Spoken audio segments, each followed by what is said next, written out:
Good afternoon, and thank you for making it all the way to the end. Thanks for inviting me, Katie and Jody, and others from the Institute. I come hopefully trying to tell a little bit of a different story. I was asked to try and tell a little bit of a different story. I am the medical director of Vanderbilt's IRB, and that's one hat I wear. But the other hat that I actually wear is as a physician scientist in the ICU. I'm an intensivist that takes care of patients and conducts clinical research in the ICU. And in the last 5 years, we have very much moved into this using the ICU, which at our institution is a closed environment, as a learning healthcare system and trying to learn from the care that we provide in the ICU. And so what I want to do is try and walk you through the development of this program and what we've kind of done with this program. I do not have any financial disclosures.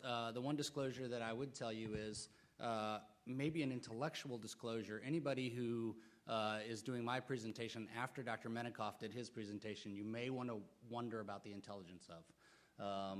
People have not claimed that I'm the smartest guy in the world. You may think that when we get through with this, but we'll see how this goes. So here's what I'm going to do. I will describe how Vanderbilt has transitioned QI projects in the ICU to our learning healthcare environment. And I'll specifically walk you through 3 studies that have either been completed or are almost done that we have done this for. And then I will talk about some obstacles that we've sort of encountered and gotten around along the way. So the first is chlorhexidine bathing in the ICU. And the story of this really was the beginning of our learning healthcare system. And the story is that at the time, my mentor was the director of the medical ICU. He was a fairly powerful figure in all of our ICUs. And administration came to him and said, we are changing, so all the ICUs have to do chlorhexidine bathing. He was a little bit stubborn in his ways and wasn't a believer in chlorhexidine bathing. And so he pushed back a little bit and he said, why don't we actually study it before we just implement it system-wide in our ICUs? And maybe somewhat surprisingly, the administration said, okay, if you can study it, let's study it. So here's the background. Healthcare-associated infections are the most frequent complication of our patients. They increase morbidity, mortality, and chlorhexidine is actually a broad-spectrum topical antimicrobial that's used to prevent infections.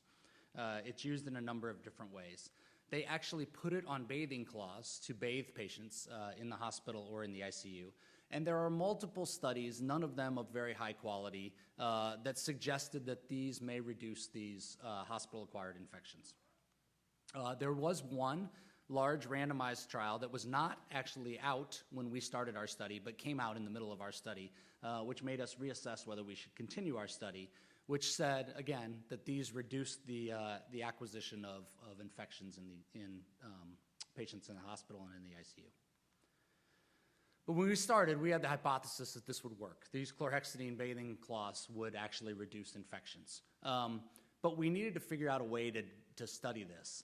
And as it is, it turns out that it may not be bathing you that prevents your infection. It may be bathing your patient next to you or the other patient that the nurse has.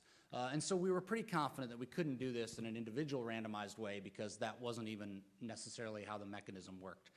So we set up what was called a cluster randomized multiple crossover trial, and I'll show you the actual diagram of this on the next slide.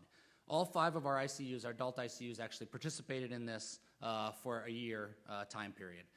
And pretty much everybody that came into the ICU was included. We excluded non-adults, so every once in a while we'll get a child in our ICU.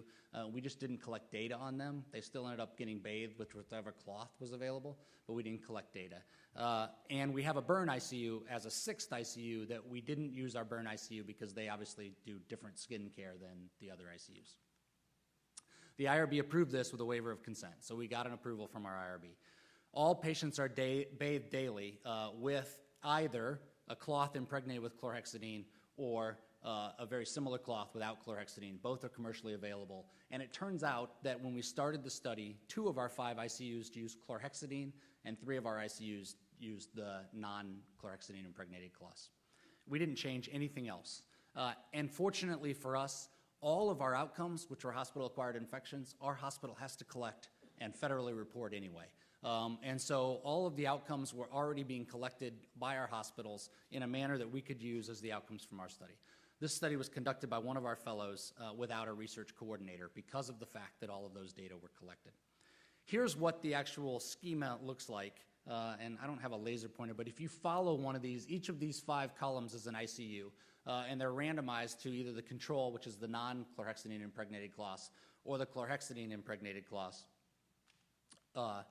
and they alternate over the course of time. There's a washout period between these where everybody used non-chlorhexidine wash cloths. And it ended up that in the year, we ended up with just under 9,500 patients that we included in this study because of the fact that everybody that was admitted to our ICU was enrolled in this study. This turned into a big JAMA article that we presented at national conferences. This is 3 years, 2 years later, I guess. We still get questions about how did your IRB give you waiver of consent for this? Which was interesting to us because for us, there was never any question about waiver of consent because as I said at the beginning, right, it's not even necessarily the patient, it may be the patient's neighbor that's the one that's influencing in their outcomes. So this one for us we thought was pretty easy, although we still do get lots of questions. And it turned out that chlorhexidine actually didn't lower our infection rates at all, and we are not using them at our hospital now because of the results of this study. The second one is the one that's not quite done yet. This is called SMART, and it uses 2 different IV fluids that are routinely used in the care of patients. And it turns out, if any of you are physicians, surgeons and medicine physicians argue about what the right fluid is. We've had these fluids for about 150 years. Nobody's ever actually done a great study that has said which one of these is right. And maybe we're both right. Maybe there's a different fluid that's right for different patients, but we don't know that. So this is set up the same way. Our goal is to enroll a lot of patients, deliver the intervention in a time-sensitive manner, and I'll talk about that in a minute, and then collect the data. If we did it with a traditional approach, individual randomization of patients, it would take us about half a decade, millions of dollars, and a long time to do. But with this approach that we were able to do, we can do it in a faster time period. So we use the same cluster. And the reason that we're doing this is because in the ICU, there are many times that I'll go see a patient and want to give that patient fluids for low blood pressure, for example, and never ever write an order. And I'll tell the nurse, just give them some fluids. And given that as our background, we worked with our pharmacy to only provide the study fluid to that ICU for that month. So that when the nurse went to what we call the Pyxis, which is the drug dispensing unit, they couldn't grab the wrong fluid. There was only one fluid there for them to grab. Now, on top of that, we recognize that there are some patients where that fluid may not be right. And in those situations, the doctor can actually opt out of this fluid and order the other fluid through our health system, through our electronic order system. So here's the delivery that's what our Pyxis looks like. Here's the delivery of the fluid to the Pyxis, and it alternates by month. And again, all 5 of our ICUs are participating. This is what our pop-up says. If you are in a month that is fluid A and you order fluid A, you never see a pop-up. If you're in a month that's fluid A and you order fluid B, you actually get a pop-up that says this patient is in this trial. You can still get fluid B. They're supposed to get fluid A for this month. You can still get fluid B if one of these criteria is met. And there are 2 specific criteria, and then the third criteria is my doctor says it's right for me. And so the physician preference. We actually piloted this and know that in about 96% of the time, the doctors are okay with whatever fluid your study fluid is, but about 4% of the time, the doctor will actually override it and say, give me the other fluid because I think that fluid is the right fluid. This study is also done without a study coordinator because all of the data that we're taking, we electronically extract in a real-time basis from our electronic medical record, and it gets dumped into our data system. And we've worked with our bioinformatics people to electronically abstract in-hospital death, new renal replacement therapy, which is a fancy way of saying dialysis, and then if your renal function is essentially half of what it was when you came in, when you leave the hospital, we collect that also. Here's the pilot that's also now published. But the big study, which will enroll 15,000 ICU patients, will finish in April, I think, is the end date. So those were all done on a unit basis with a cluster randomization. But let me give you an example of an individual patient randomization study that we've done. So in the ICU, when you have problems breathing, you get put on a breathing tube. And putting that breathing tube in is something that we do at the bedside in the ICU. There are two main devices to do it. One is a device that allows you to directly look at the airway, and the other is a device that actually puts the airway on a screen. And at least in the operating room, there are some data that say putting the airway on a screen and trying to place that tube gives you a better view and may improve the ability to put that tube in a shorter time period. But this has never ever been tested actually in the intensive care unit. So we did this in the intensive care unit in this open label randomized trial of these two. We included anybody that was being intubated in our ICUs, and we excluded anybody who didn't meet our criteria, but also anybody, again, who the doctor said, I know one of these devices is better in my patient than the other one. And it turned out that happened about 10% of the time in these studies. We confirmed what they found in the operating room, which was that the video scope actually gives you a better view. But interestingly, our primary outcome was not the view, the ability to pass that tube. And it turned out that even though you had a better view, you weren't able to pass the tube any better. And we also collected time to get that tube in, and it turns out there was no difference in the amount of time either. So neither of these devices was superior to the other in actually successfully doing the procedure. This is also published, all of these done with a waiver of consent. And you say, well, that last one is individual randomization. How did you get a waiver of consent for that? Well, we presented to our IRB two things. One was that the use of a video scope versus a direct scope were what we called arbitrarily, some people like to call it haphazardly done in practice anyway, and about 50% of the time somebody used one or the other. There was an opt-out where if the physician thought they knew what the right one was and wanted to use the right one, they wouldn't put their patient in the study. And then the third part, which probably carried the day, was we did not get written consent for this procedure in over 90% of the time that we do it anyway, because we just don't have time and the patient's just not aware enough or understanding enough for us to get written consent. So to get written consent for the research part would have been really hard when we don't even get it for the procedure 90+% of the time.